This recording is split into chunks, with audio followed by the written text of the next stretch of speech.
Kanada dikenal sebagai salah satu negara dengan tingkat keamanan yang tinggi.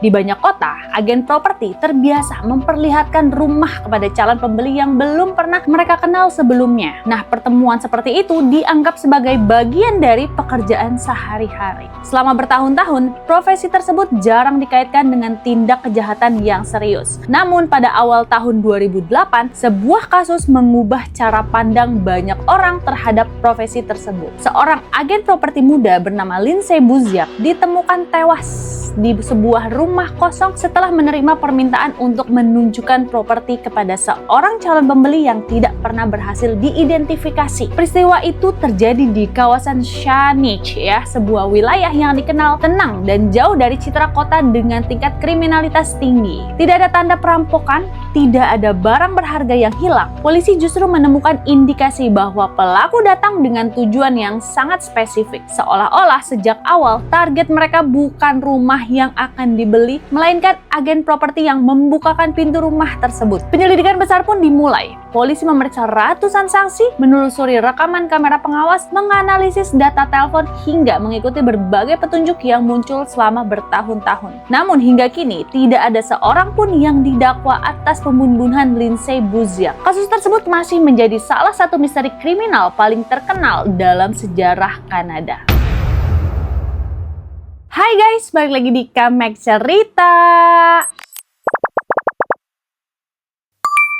Kali ini gue bakalan bahas satu kasus, yaitu tentang pembunuhan Lindsay Busiak. Jadi dia adalah agen properti yang dibunbun saat menunjukkan rumah kepada pembeli misterius. Nah, sebelum mulai kalian boleh dong subscribe YouTube Kamek di like, di komen-komen, dan di share. Terus kalau misalnya kalian mau dengerin di Spotify, bisa banget langsung aja search guys Kamek Cerita. Oke? Kita langsung mulai aja guys.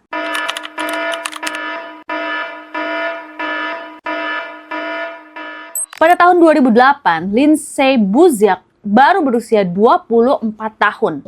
Ia bekerja sebagai agen properti dan sedang berusaha membangun karirnya di industri yang sangat kompetitif. Rekan-rekannya tuh mengenal Lindsay sebagai pribadi yang ramah, percaya diri, dan memiliki semangat tinggi untuk berkembang. Ia percaya bahwa kerja keras akan membawanya menuju kesuksesan. Di luar pekerjaannya, Lindsay menjalani kehidupan yang terlihat normal. Ia memiliki keluarga yang dekat dengannya dan sedang menjalin hubungan dengan Jason Zylo. Nah, keduanya tuh sering terlihat bersama dan tidak ada tanda-tanda bahwa Lindsay sedang menghadapi ancaman serius. Ia juga tidak dikenal memiliki musuh ataupun masalah hukum yang dapat membahayakan keselamatannya. Sebagai agen properti, Lindsay terbiasa bertemu orang-orang baru setiap hari. Sebagian besar klien yang datang belum pernah dikenalnya sebelumnya. Baginya, memperlihatkan rumah kepada calon pembeli merupakan bagian rutin dari pekerjaannya. Karena itulah, ketika sebuah kesempatan untuk menjual rumah mewah datang, ia menganggapnya sebagai peluang besar untuk meningkatkan reputasinya. Namun tanpa disadari, sebuah panggilan telepon yang tampak seperti awal dari transaksi bisnis justru menjadi awal dari peristiwa yang akan mengubah hidup keluarganya untuk selamanya. Beberapa hari sebelum kejadian, Lindsay menerima panggilan dari seorang perempuan yang mengaku sedang mencari rumah mewah untuk dibeli bersama suaminya. Rumah yang mereka minati memiliki harga yang cukup tinggi, sehingga komisi yang akan diterima Lindsay juga sangat besar apabila transaksi berhasil dilakukan. Meski demikian, ada beberapa hal yang membuat Lindsay merasa tidak nyaman. Perempuan tersebut berbicara dengan aksen yang sulit dikenali dan terdengar seperti sengaja menyembunyikan identitasnya. Ketika Lindsay bertanya bagaimana ia mendapatkan nomor telepon pribadinya, jawaban yang diberikan tidak begitu jelas. Lindsay sempat menceritakan percakapan itu kepada orang-orang terdekatnya. Ia mengatakan bahwa calon pembeli tersebut terdengar aneh, meskipun ia tidak dapat menjelaskan alasan pastinya. Perasaan itu tidak cukup kuat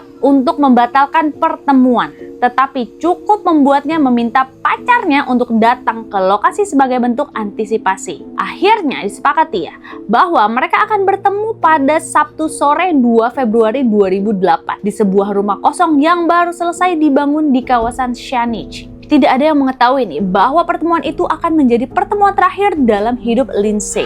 Sabtu 2 Februari 2008 sekitar pukul 17.30, Lindsay tiba di sebuah rumah yang baru selesai dibangun di kawasan The Sousa Place ya. Nah, rumah tersebut tuh masih kosong dan belum pernah ditempati. Kondisinya yang sepi membuat lokasi itu menjadi tempat yang tepat untuk memperlihatkan setiap sudut bangunan kepada calon pembeli tanpa gangguan. Sesuai rencana, Jason Zilo datang beberapa menit kemudian. Namun ia tidak ikut masuk ke dalam rumah.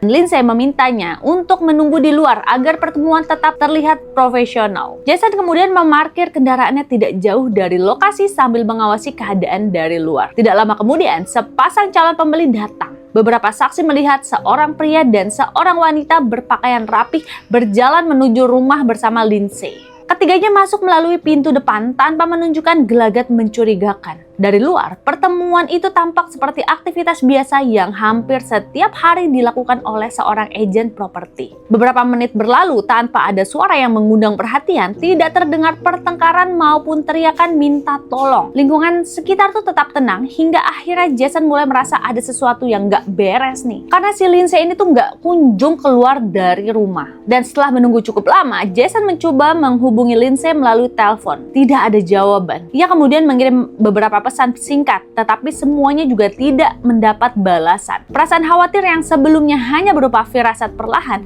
berubah menjadi kepanikan. Jason akhirnya mendatangi pintu depan rumah, tetapi pintunya dalam keadaan terkunci. Ia lalu meminta bantuan seorang rekannya yang berada tidak jauh dari lokasi dan keduanya memutuskan masuk melalui pintu belakang untuk memastikan kondisi Lindsay. Sesampainya di lantai atas, mereka menemukan pemandangan yang mengerikan, di mana Lindsay tergeletak di dalam salah satu ruangan dengan banyak luka akibat senjata tajam. Upaya pertolongan sudah tidak dapat dilakukan karena ia telah meninggal dunia. Polisi segera mengamankan lokasi dan mulai penyelidikan. Dari pemeriksaan awal, mereka tidak menemukan tanda bahwa rumah tersebut menjadi sasaran perampokan. Tidak ada barang berharga yang hilang. Kondisi itu tuh membuat penyidik menduga bahwa tujuan pelaku sejak awal bukanlah mencuri, melainkan menghabisi nyawa Lindsay. Tim investigasi segera memeriksa seluruh lokasi kejadian. Setiap ruangan didokumentasikan, sementara tim forensik mencari sidik jari, DNA, dan berbagai jejak lain yang mungkin ditinggalkan pelaku. Polisi juga memeriksa rekaman CCTV dari jalan-jalan di sekitar kawasan perumahan tersebut untuk mengetahui bagaimana pasangan misterius itu datang dan pergi. Selain memeriksa lokasi kejadian, polisi menelusuri riwayat komunikasi Lindsay beberapa hari sebelum pembunuhan. Mereka menemukan bahwa pertemuan tersebut diatur melalui serangkaian panggilan telepon dari seorang perempuan yang menggunakan nomor prabayar. Upaya melacak identitas pemilik nomor itu tidak membuahkan hasil karena data yang tersedia sangat terbatas. Penyidik juga mewawancarai keluarga, teman, rekan kerja, dan semua orang yang memiliki hubungan dengan Lindsay. Mereka berusaha mencari tahu nih, apakah korban pernah memiliki konflik dengan seseorang atau sedang menghadapi masalah tertentu. Namun, hampir semua orang memberikan keterangan yang sama. Lindsay dikenal sebagai pribadi yang baik dan tidak memiliki musuh yang jelas. Semakin banyak bukti yang dikumpulkan, semakin kuat dugaan bahwa pembunuhan ini bukan tindakan spontan. Polisi mulai mempertimbangkan kemungkinan bahwa pelaku telah menyusun rencana jauh sebelum hari kejadian dan sengaja menggunakan transaksi jual beli rumah sebagai cara untuk memancing korban datang ke lokasi yang telah dipilih.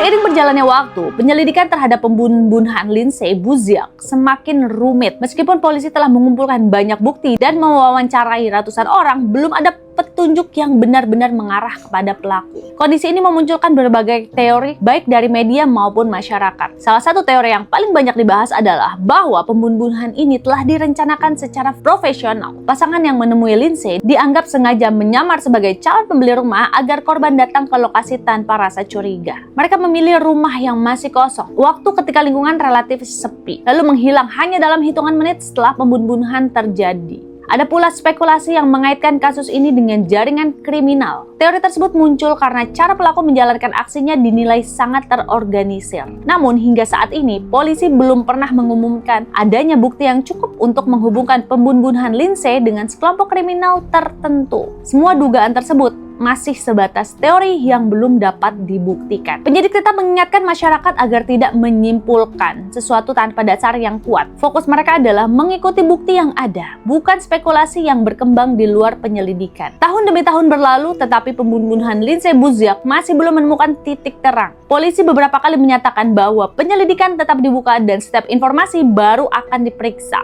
Berbagai perkembangan teknologi forensik juga terus dimanfaatkan dengan harapan dapat menemukan petunjuk yang sebelumnya tidak terlihat. Di sisi lain, keluarga Lindsay tidak pernah berhenti memperjuangkan keadilan. Ayahnya secara terbuka terus meminta agar kasus tersebut tetap menjadi perhatian publik. Menurutnya, semakin banyak orang yang mengetahui kisah ini, semakin besar pula kemungkinan seseorang akan memberikan informasi penting yang selama ini belum terungkap. Kasus ini tuh juga membawa perubahan bagi dunia properti di Kanada. Banyak perusahaan mulai memperketat prosedur keamanan bagi agen yang harus bertemu dengan klien baru. Beberapa mewajibkan identitas calon pembeli diverifikasi terlebih dahulu. Sementara yang lain menganjurkan agar agen tidak lagi melakukan pertemuan sendirian di rumah kosong. Meskipun berbagai langkah telah dilakukan, pertanyaan terbesar masih belum terjawab. Siapa sebenarnya pria dan wanita yang menemui Lindsay pada sore itu? Dan apa alasan mereka memilih seorang agen properti muda sebagai target pembunuhan? Lebih dari 18 tahun telah berlalu sejak Lindsay Busiak memasuki rumah di The Sousa Place untuk menemui dua orang yang mengaku ingin membeli sebuah properti. Ia tidak pernah keluar dari rumah itu dalam keadaan hidup, sementara kedua orang yang terakhir bersamanya menghilang tanpa meninggalkan identitas. Hingga hari ini, pembunuhan Lindsay Busiak masih tercatat sebagai salah satu cold case paling terkenal di Kanada.